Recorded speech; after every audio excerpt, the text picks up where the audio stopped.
Okay guys, so hari ni Nisa nak share dekat korang satu games yang memang legit membayar.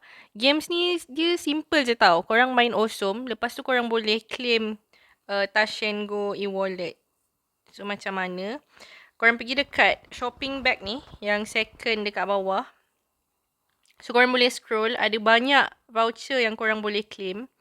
Tapi apa yang paling best adalah voucher RM100 Touch and Go e-wallet. So korang boleh claim RM100 voucher e-wallet. Macam mana cara dia? Yang pertama, korang kena dapatkan diamond tau. Untuk dapatkan diamond, 100 diamond percuma.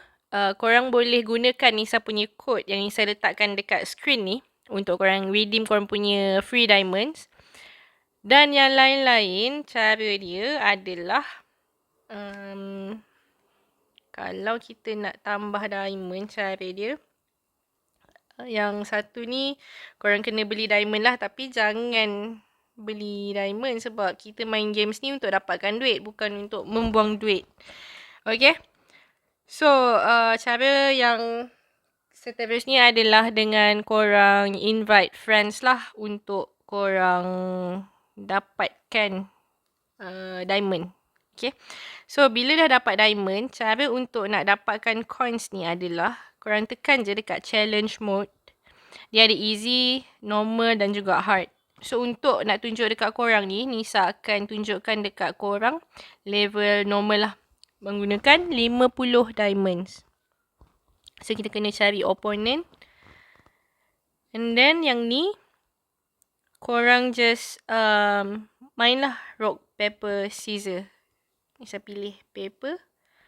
Dan kita tengok result dia. Okay, kali ni kalah. So kita pergi je, try again. Tak apa. Kita cuba je sampailah kita menang.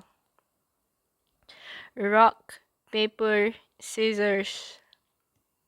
Okay. So kita cuba je. Okay. So kali ni pun kalah lagi. Tak tahulah kenapa. Tapi tak apa. Kita gunakan easy pula kali ni. Setengah finding opponent.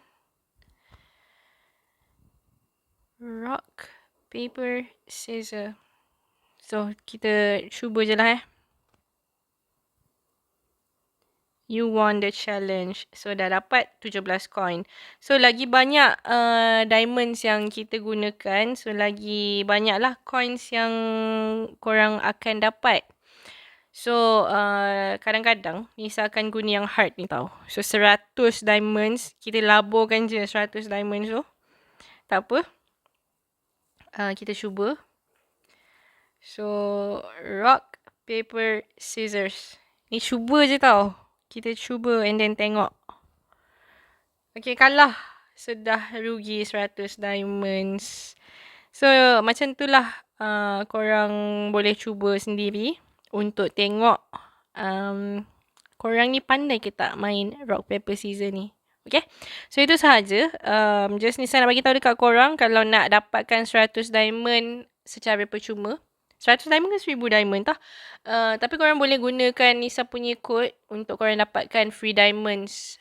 Okay. So itu sahaja. Thank you so much for watching. Kalau korang suka, jangan lupa untuk tekan button like, share, komen dan juga subscribe. I'll see you guys in the next one. Bye.